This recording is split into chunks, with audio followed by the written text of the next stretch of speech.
Well, welcome back to Millennial Meets Gen Z 90's edition, where we're introducing this Gen Z girl who is obsessed with the 90's to the actual 90's.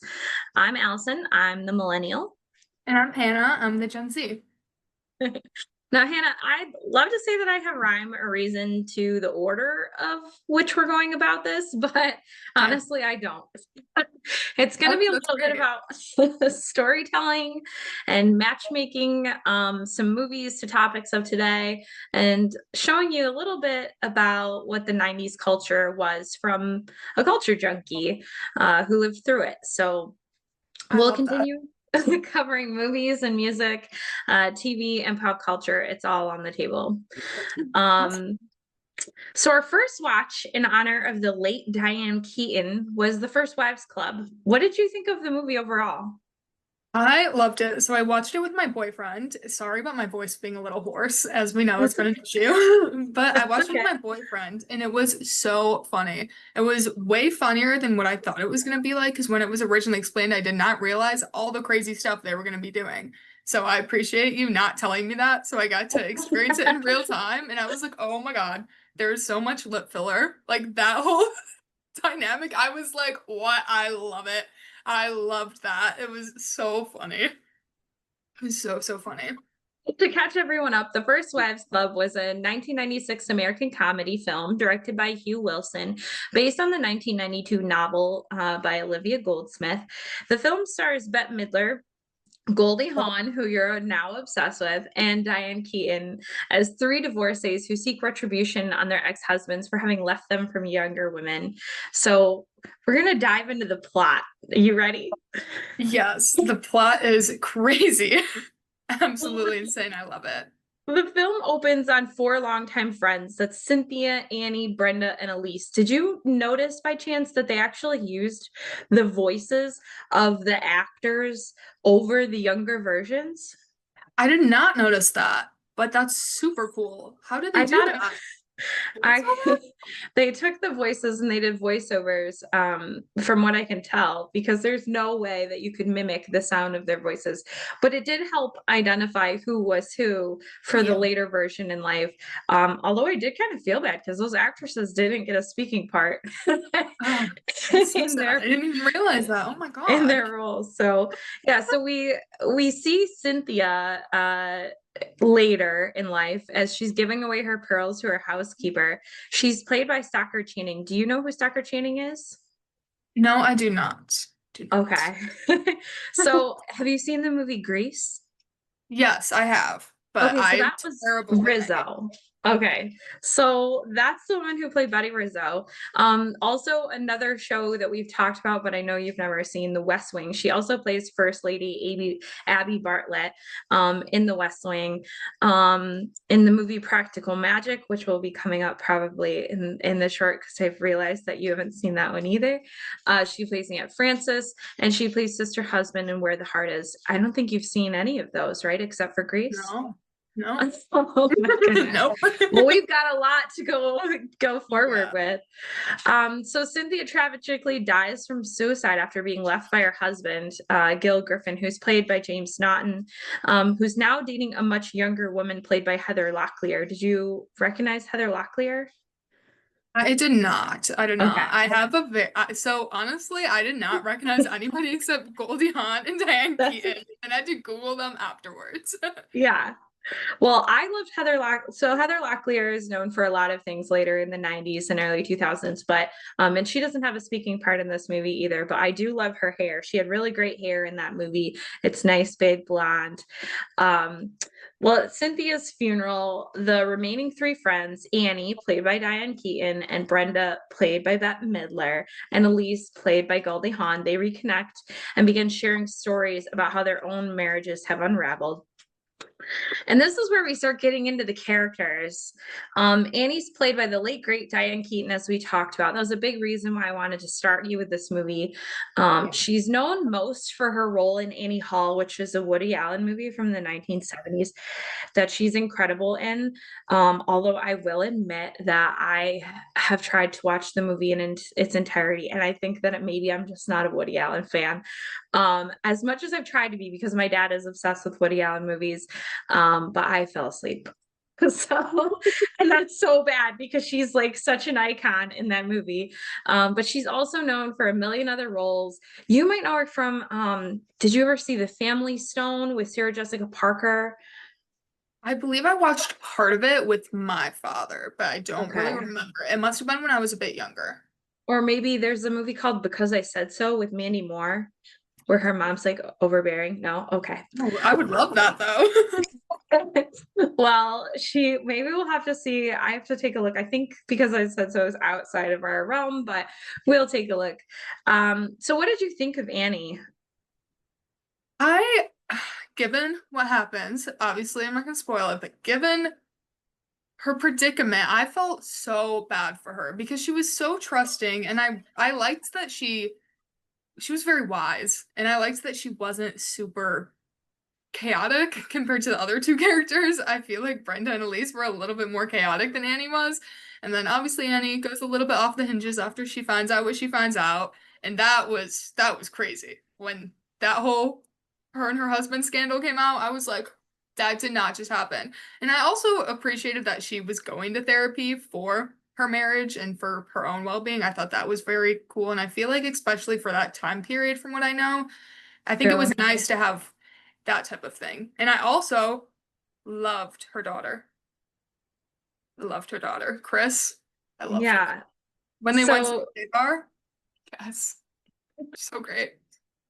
So diving in, Annie's separated from her husband when we start the movie, Aaron, who's played by Stephen Collins, who most of my generation would know him as Reverend Eric Camden on Seventh Heaven. Annie and her husband are both going to therapy separately, as you talked about, but it's the same therapist, right? And her Yeah. therapist gives her this mantra: work from love, grow from love, screw Yeah. the world. I actually kind of liked the mantra. What did you think of the therapist and the mantra? Honestly, just overall, I did like the therapist. I like that she had a whole theme of Annie loving herself because I feel like that was kind of Annie's whole struggle was that she didn't love herself and she didn't have confidence. So I love that she instilled that, but then she made it worse. I liked her attempt, I guess. So Annie's visit to the therapist's office, she's encouraged to hit her anger out using a foam bat, and she goes wild and beats the stuffing out of her, showing the real emotional release.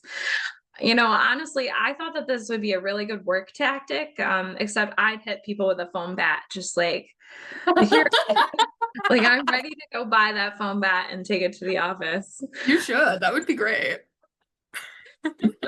Come back here. And so then we later learn in the movie that her husband has been secretly dating their shared therapist, is what you've been alluding to. After going on a hopeful date, Annie sleeps with Aaron only to find out that he still wants a divorce, and the therapist literally walks into the hotel room. So my question was, in this scene, did you feel like she missed an opportunity to really unleash her anger and call him out? Yes, Like, yes. They slept together. He basically told her he loves her. He buttered her up just to sleep with her, basically, for one last time. and Like, I the would have beat him. therapist comes in and she doesn't even out him. Like, we just had sex and went on a date and had sex, and like No, they're I bursting was in. so mad about that because why wouldn't you tell the therapist? The therapist should have known. Yeah. I just thought So she really could have done more than just screaming, like, I'm sorry I've ever met you. yeah, just like Um, running away. Like what? yeah. Annie, come on, girl. Where's the phone bat? Like, So do you have any more thoughts on Annie? Otherwise, we'll move on to Brenda. I feel like there were certain cases where Annie could have done a lot more than she wanted to, or than she did, I guess, as proven with the therapist walking in the hotel room. I feel like she wasn't fully showing her most potential and being as emotional as she had the right to be in many situations. And I feel like Yeah. she was more the peacekeeper, as the fight with Brenda and Elise showed. She was just the peacekeeper, kind of just standing there, which I Yeah. appreciate because those characters are always so great because they're sweet and they like to keep friendships rolling. But I feel like overall she could have effed shit up if she really wanted to. She could have done more. Like she had so much potential. Her storyline was crazy. But I do Yeah. appreciate how accepting she was of her daughter and of therapy and of mental health. That was Yeah, which, yeah, as you called it out, wasn't exactly like it was starting to lean that way. But it was hard to show stuff like that on TV and movies and often got taken out by producers, advertisers, that type of thing. So, it's really nice that they supported uh gay rights and gay yeah, marriage and gay love and everything that was tied into that. I agree. So let's talk Brenda. So Brenda is played by Bette Midler. Now, Bette Midler is an actress and a singer. You may know her song Wind Beneath My Wings, which was made popular in the movie Beaches.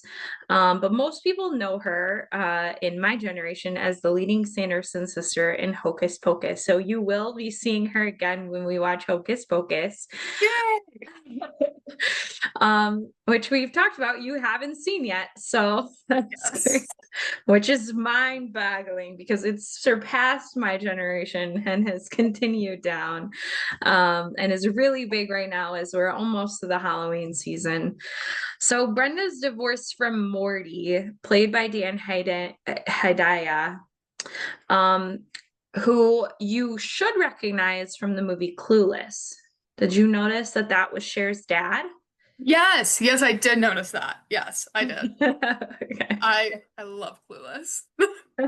Yeah, yeah. One of the very few actors that I noticed. I was like, oh my God, wait, he's from Clueless. It's So fun. Morty left Brenda for the petite blonde who Brenda calls Shelly the Barracuda, played by Sarah Jessica Parker, which you would know from Carrie from Sex and the City. Okay. Yeah. And then what did you think of Shelly the Barracuda? I I unfortunately loved her. I'm not gonna lie. She was kind of stupid, and I kind of loved that. Like, why did she let this random famous designer into her house alone? Like, why did she buy that? And she was kind of just all over the place and seemed like she had ADHD a little bit, which I loved. Like, although she was the new younger woman who we're not supposed to Yeah. like, I did like her character, and I thought she was She really funny. And I love she Sarah. was though mean to Brenda a little bit, who Yeah, had about her self-image weight. issues. Yeah. Which man, I relate to Brenda's issues 100%. Did you happen to notice that she had all these pictures of fat women on her fridge to keep her from eating? I did not. I did not notice that. What? Yeah, she opens the fridge and you see like three pictures of these very, very heavy set women, historical photos just to like try to keep her from eating. This was a popular thing in the early 90's to like put pictures of what you don't, or even put pictures of yourself on your refrigerator to try to keep yourself from like eating, to keep you, yeah. There I was noticed that I also would not like Shelly as much as I did. That's, oh my God, I didn't I think realize this was her. something probably from the 70's and 80's too, maybe the 80's, because like dieting got really big in the 80's and 90's. And not always the healthiest way, but there was refrigerator alarms and cookie jar alarms and all sorts of things to try to prevent you from eating, Oh my God. which That's full. only gives you a complex about eating. So, Yeah. so it's not really, I don't think most of these people would overeat if they were not given a complex about overeating. So, but yeah, that was interesting. So if you do ever see that movie again, you'll have to look for it. I definitely will. That's very upsetting. Now I don't like Shelly as much because it was obvious that Brenda was insecure about her appearance and all of that, but I didn't realize that she had photos of bigger people on her fridge, and that makes that a lot worse. Yeah. That's So so. we're getting to the last of the trio, which is you said that you when we checked in before the call, you said that this is your favorite. So Elise, what did you think of Elise? I loved Elise. I think she's amazing. Honestly, okay, so the reason I love her as much as I do, one, she's chaotic as hell, and I love that. And her dancing at the gay bar with a lesbian, I loved that. I loved that she had face lips and lip filler. The scene where she was walking with her lip filler freshly done, that was great. That was genius. I loved it. So specifically, I like though how they represented alcoholism with her character because she had a huge issue with alcoholism and that they portrayed it very well. And I really appreciated that because I feel like oftentimes in movies, alcoholism isn't portrayed quite right, but like she would be hanging out with her friends and randomly just start chugging alcohol for no apparent Mhm, reason. I mhm. was it was crazy and I appreciated that it was written in a way that was somewhat realistic, but she was Yeah. just so chaotic and I Yeah, she love was using it as a coping mechanism. yeah, that was yeah.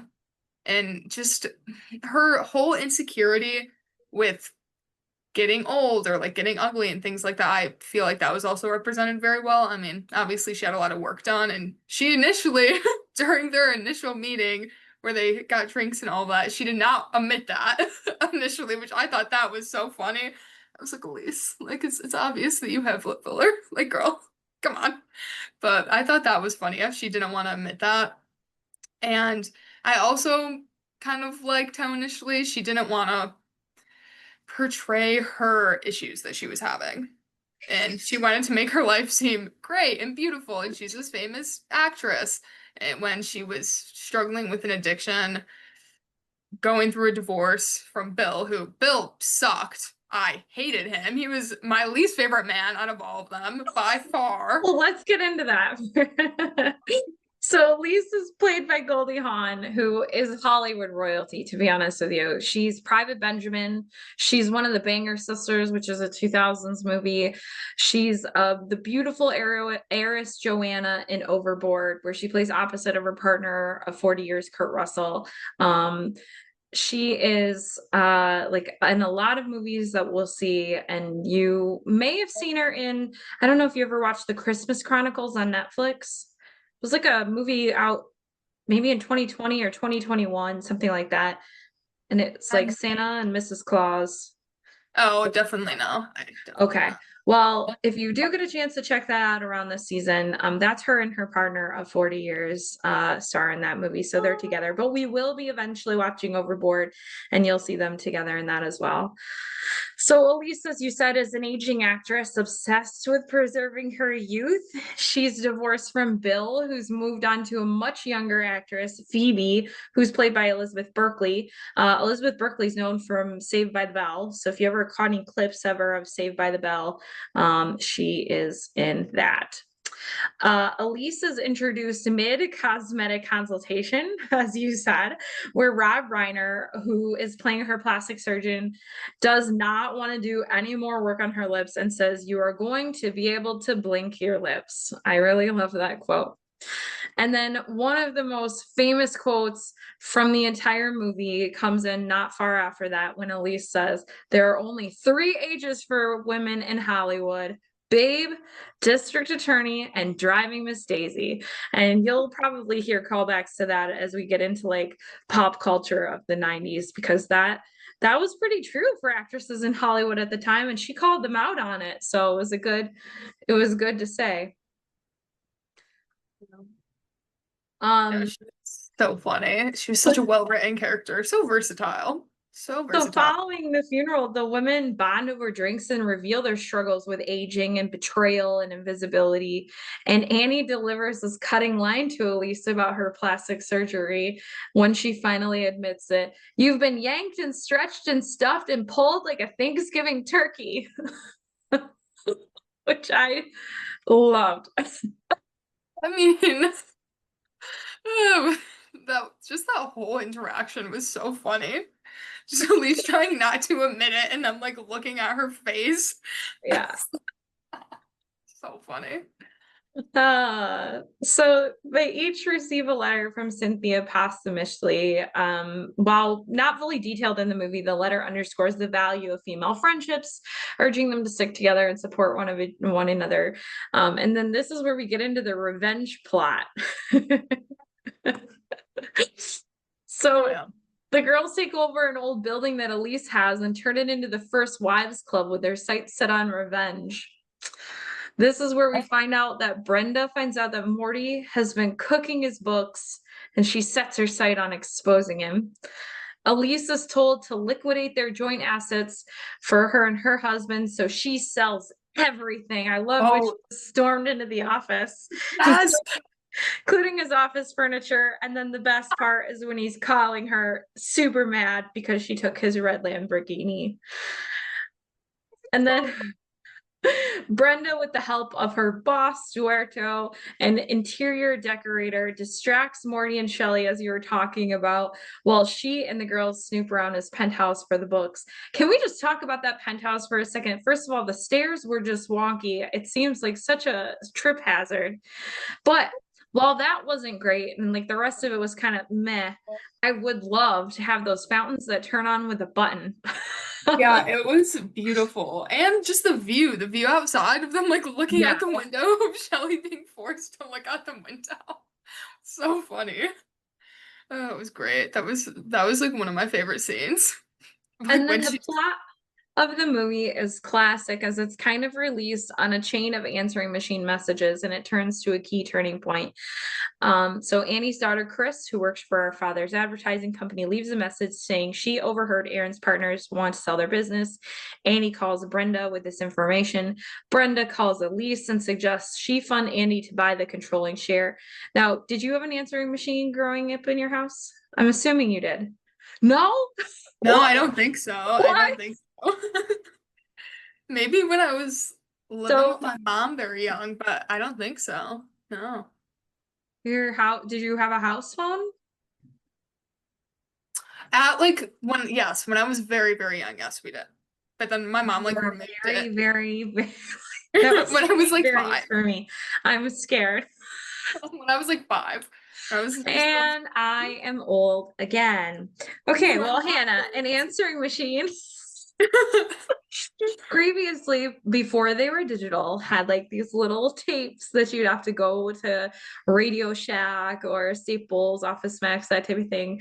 Like a Meyer sometimes would carry them, but you would go and you'd buy these little little tapes that would go in your answering machine. And then when someone would call, it'd kick over to your answering machine. And so that was like a key point in this movie is, all the information's being relayed over the answering machine so you can hear their plan. Oh, and then they went digital, and then you no longer had to have the tapes, but you are going to see answering machines a lot used in a lot of movies. And like if you ever watch episodes of Friends, the answering machine plays into a lot of Friends episodes. So um just going to be a fun conversation as we encounter that. But that just made me realize again the age difference. So anyway, well, Elise sells all the assets to Annie for $1, and Annie auctions off the assets. And Duarto, a rich friend of Elise's, Gunilla, they trick Shelley into buying so many of Bill's things. So many like things that I was like, don't buy that. Oh yeah, no, me too. Me too. The one chair was cute. The like one The love seat. antique chair, Yeah, that the was cute. settee. It was cute, but why was it so expensive? I thought it was cute. I was like, ooh, it's vintage looking. I like it. Would not have spent that Oh, one then hundred you would plus really love dollars. this dresser I have in my garage that matches that. So Oh my God. um so Ganilla is actually played by Dame Maggie Smith, the late Dame Maggie Smith. She's amazing. And I just have to tell you, she's just an absolute gem in everything that she's in. This is very much similar to her character in Downton Abbey. If you ever watched Downton Abbey, she's in that where she backhandedly insults and she's just hilarious. I love the scene with her and Shelley, and she is like, fork. Making Shelley give up her fork when Shelley's been eating like a pig and talking about the food. This is restaurant quality. And she's talking Shelley. with her mouth open and then talking about how everyone else is the worst and that she's actually really classy, which I thought was hilarious. Very ironic. Very ironic. So the auction raises enough money for Annie to buy out the advertising agency from her husband Aaron's partners, and then signs Morty on as a big client, even after he's blackmailed by Brenda to do so. Elise, not having any dirt on Bill, decides to make up some dirt and convinces him that his new actress girlfriend is still in high school. Which was pretty clever. That was so smart. He didn't That even was fact check that. He just was like, oh my. Yeah, that was I crazy. wonder if they made that in the advertising agency, just like did the photoshopping of her in the high school yearbook. That would have been perfect. They Yeah. might have. No, that was a crazy plot line too, because just the way she came up with it, like out of the blue, I was like, girl, like of all things you're gonna do, why are we gonna pretend? It was great and it worked, but of all things you're gonna pretend that your Yeah. ex-husband's And girlfriend, he believed it. He was like, oh no. like what? It's crazy. I was so perplexed. I was like, okay, girl, I see you, but like that's crazy. And then That's he dumps her and then picks up Shelly and but after making sure that she's over 17. honestly, they're kind of perfect for each other. They are. And she had his Lamborghini. So it worked out. Yeah. So in the end, all the men get blackmailed into showing up to the First Wives Club and helping contribute to them turning the building into a crisis center for women named after their late great friend, Cynthia. And that's honestly the end of the Yeah. movie. So tell me what I missed. Like, what did you notice that we haven't talked about? Any last thoughts? Well, why did Brenda and Morty, like, why did it allude to them getting back together? Why did she go back? Because she said she loved him, but she was mad at him. And he loved her, but I don't I know, he came to his senses. Sometimes that happens. I will say, out of all of them, out of all the men, he, I think, was the least terrible, but like also, I don't know, I thought it was funny that in the movie he acted very similar to how he acted in Clueless, like still stoic and like kind of mean and like a little bitchy. I was like, oh, so you just play this part often? Cool. I appreciated that. I thought that was cool. I mean, But it's possible that some of it is like, you use what you know. So maybe he's using some of his own. I'm not saying he's like bitchy and mean, but um but maybe also he got typecast later into Clueless or other things as to playing that part. He's been in some other things that kind of maybe are similar but a little different. But yeah, I think you'll see that happens a lot to characters. It's like once you have a very iconic character, it's really hard for you to get written into something that's not the same. that makes sense. Okay. Yeah, no, I did like that. I found it interesting, as you mentioned, this would be a thing. So you prepared me. I did think it was interesting that they were smoking indoors, since I've never seen that. And I was like, wow, you could just whip out a cigarette at a bar. And yeah, I thought that was crazy. I also, we didn't really mention this, but I thought this was so sad. I felt so bad for Elise. But when she almost got casted as Phoebe's mother, like like the old ugly Yeah. mother, whatever she kept referring to Yeah. it as, and then told her bartender friend about it, and Monique's mom. She yeah, didn't want to be Monique's mom. I don't want to be Monique's mom, and she was so upset about it, and she was, it was just so funny the way she was talking to the bartender about this. I was like, girl, like, what? What? And then her interaction with Phoebe when Phoebe was like fangirling over her. Yeah.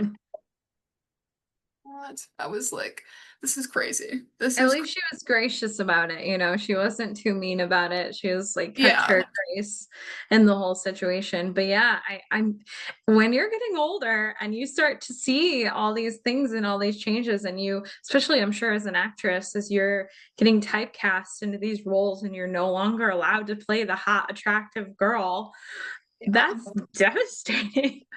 Especially when they were like, we're gonna make you grotesque. And the guy says you're gonna be the crypt keeper, which is just like it's very bad look.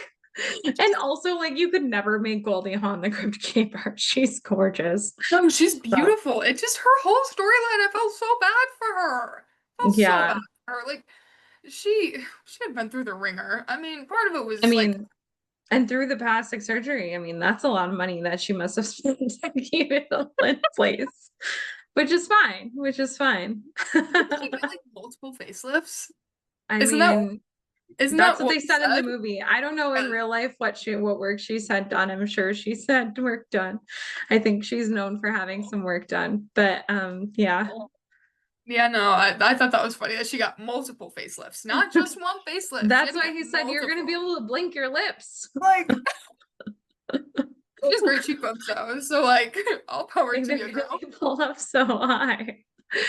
Oh my. Well, so what do you think of that for our first movie? I loved it. I thought it was so great, and I also loved that there was a nice conclusion for all of the characters. There Hmm. was a nice conclusion. Like Brenda and Morty back together, at least with an actor. And she dumped out the alcohol, which I loved that. That was a super pivotal scene for me. And I was like, yes, like doing good things for your life and not focusing on plastic surgery and drinking. Go you girl. Yes. It was a great movie. And it was a That's the lot. theme you're gonna, yeah, that's the theme you're gonna find in the 90s movies. Is you're gonna find like it always resolves into this happy ending. Yeah. It's not until like more recently that it's been avant-garde and like they just don't end up together or this Yeah. doesn't work out or whatever the case, and you're like left going, what, just especially as a millennial, you're left going, what happened? Where's my nice feely, like I want a good feely movie. No, see, So like I don't like those endings either. So, well, then you're going to be pretty excited to see most of the 90s movies because that's how it ends up all the time. So, Yeah. my next selection was going to be Edward Scissorhands, but you've already seen that one. So, in staying with the Halloween theme and leading to our Halloween movie of Hocus Pocus, which has already been kind of dropped, I figured we'd watch the movie The Witches, which is supposedly a family friendly movie. But honestly, it's one that my sister and I watched together for the first time and we're completely creeped out. I have seen it once as an adult and it still gives me the heebie-jeebies. So, Okay. have you heard anything about this movie before today? Besides things you've like alluded to and things like that, no. No. Okay. No. Well, this Uh, is going to be interesting.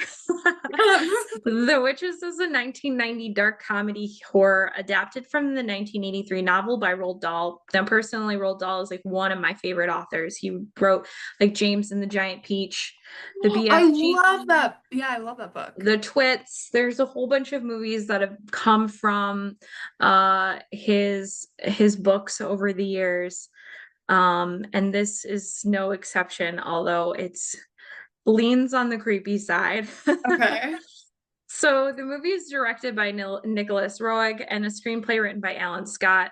The movie stars Angelica Houston and Maya Zetterling, featuring evil witches who masquerade as ordinary women and follows a boy and his grandmother, who must find a way to foil their plans of turning children into mice.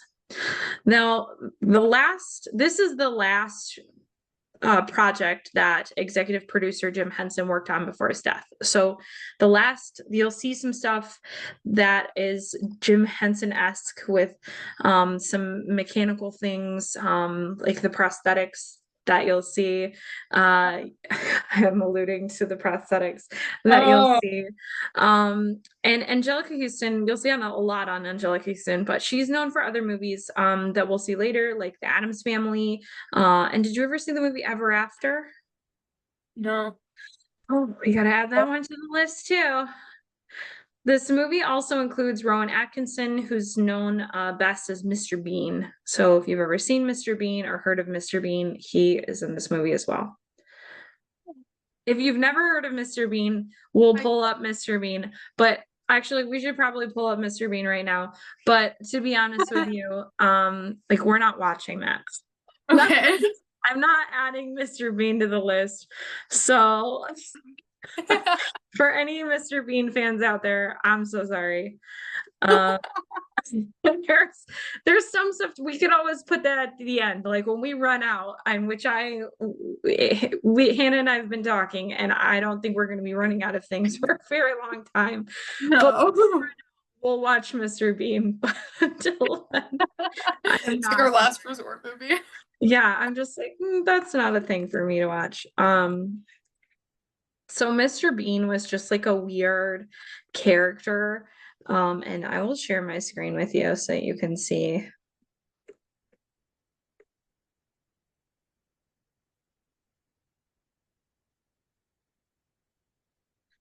Oh, here we go. So Mr. Bean was like a weird character. He dressed the same every time. He was kind of like puttering. He doesn't really talk. He like just kind of mimes things and walks around and gets into trouble. Um, Okay. uh, yeah, he shows up in like other places, but this was made popular by this person, so that's why. Sounds good. I don't know if I particularly want to watch that either. Looks a little bit That's like scary. there's other movies like Edward Goes to Camp or things like that. Or not Edward Goes to Camp. Oh my gosh, I'm thinking Ernest. I'm sorry. There's other movies like Ernest Goes to Camp and things like that. Those are not currently on my list.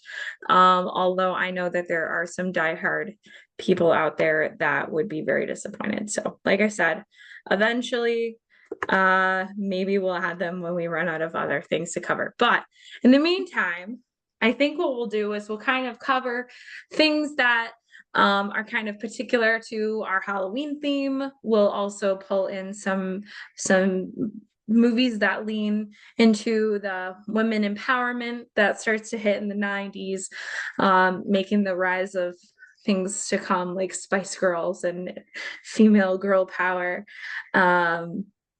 And then we'll also play on some just like classics that have a message or a theme.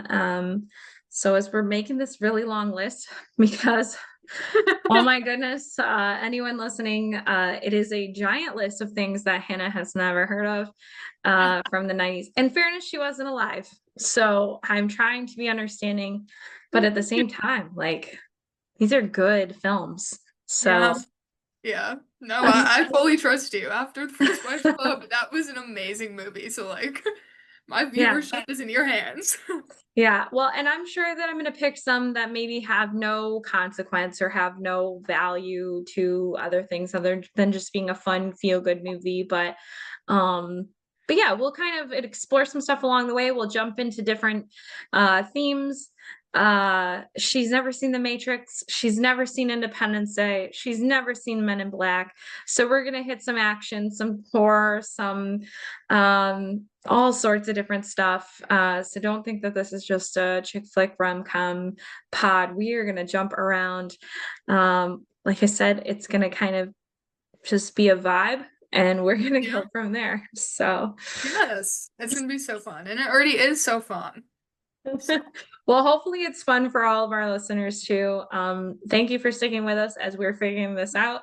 Podcasting is a new thing to both of us, and yes. we're doing this on our lunch hour. So this is how we're spending our work lunchtime on Fridays. Fun. It's worth Cool. it. Well, do you have any other questions of things that you've come across in the 90s lore or anything else before we sign off? My only question I was gonna ask is why did Brenda and Morty get back together? Yeah, I can't answer that entirely. Like, But I do implore you to check out Wind Beneath My Wings if you've never heard it before. It's often sung at weddings. Um, I've been to weddings where it's been played and sung. It's a Bette Midler song, and she's been using it to sing to late night talk show hosts lately, switching out the words. She's using the same tune. I just saw her do that for Jimmy Fallon. Or no, not Jimmy Fallon. It was Stephen Colbert. So that was really good. But yeah, so you should check her out on her talk show tributes. But okay. yeah, search some Bette Midler, get familiar. Because like I said, Sanderson sisters are coming, and Hocus Pocus will be what we watch on Halloween. So it'll be Yay! Halloween for us. It'll be a little after for everybody else, but Yeah, hopefully you guys have already seen it and can watch along with us. If you haven't seen First Wives Club, I implore you to check it out. If you haven't so good. seen Edward Scissorhands, that's a great movie. Little creepy, little spooky, but a lot of fun, and pretty funny. And Yeah. yeah, definitely watch The Witches with the lights on. So like I I'm said, this scared is a now. movie.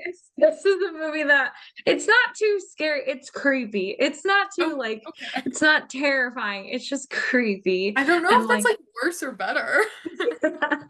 and my sister and I both are not big. Yeah, we were both scared. That's a movie that creeps us out to this day. God. So If I have nightmares, it is your fault. hey, at Oh, least it's a different change up from the sinkhole nightmares. So sinkholes started. so for our listeners, Hannah recently learned about sinkholes as we were researching a project and had nightmares about sinkholes after I, that. And I so don't like sinkholes. They're creepy. They're creepy wait till I tell looking. you about the moving mud puddle. There's a What? moving mud puddle in California called the Nyland Geyser, and it is like moving and they can't figure out why, and they put up a barrier and it like went because it was heading towards a highway and a railroad track, and this geologist was working on it. They put up a barrier and it jumped 75 feet under the barrier and like came up and started like cracking apart the barrier. It's releasing like carbon monoxide so nobody can get too close to it, and it's been causing all kinds of problems. I don't know how old the article that I was reading was, so I have to go back and actually take a look, like have they made any movements with figuring this out. But yeah, you should check out looking at the Nyland geyser because that's even creepier than a sinkhole. Because like at least a sinkhole, you've got some idea of what's happening. Once you Yeah, investigate what's happening, you've got an idea of like, okay, is it something that we can do something about? Can we stabilize it? Things like that. But this is something that it's been baffling geologists. So that's terrifying. It almost sounds like it has to be like alive of some sort. It's it's not moving and it's not breaking like the barriers. Blob, which is also a movie you haven't seen, but that's not from the 90's. But it's not like it's like a blob like moving and going. It's not like we're up against the Stay Puft Right. Marshmallow Man from Ghostbusters. Like this is this is just a geological thing that's happening, and they're just trying to figure out what it is and why it's being caused because it's very unfamiliar to them. So So you should strange. Google it. I'll send you a video. Oh, please do. Please do. I need to. I don't know if this is like gonna give me more nightmares, but I need to see it now. Well, Next. it's the season of Halloween, so Yay. that's what we're aiming to do is thrill, chill, and spill all the information that will give you nightmares for the rest of the season. Once it gets to Yeah. November, we can lighten up a little, maybe. Okay. Maybe. Maybe just a Actually, little I think we go into practical magic after that, so not quite. bit. So yeah, if you have a movie that you think that we should watch, make sure you drop it in the comments on our channel or any one of our channels across social media or our pod, and let us know what you think we should be watching. Um, Yes, please do. it won't be Event Horizon. I've already said that's on a no list. I won't watch it again. It's not happening. There's a handful of movies that I'll consider that I'm just like one time was bad enough, but that movie is on the no list. I can't watch it again. So that's too far. That's too far in one direction. But if anybody else has another idea. Yes. And so next week I think we should also check out some music. So I'll pull up some 90's music and we'll talk about it. Maybe Okay, it's something perfect. you've heard, maybe it's something you haven't heard. Okay, I'm looking forward to it. All right, well, cool. Well, that's the end of our pod. We appreciate you guys listening and hope to see you again next week. Yeah, thanks for watching, guys. Thanks. Bye.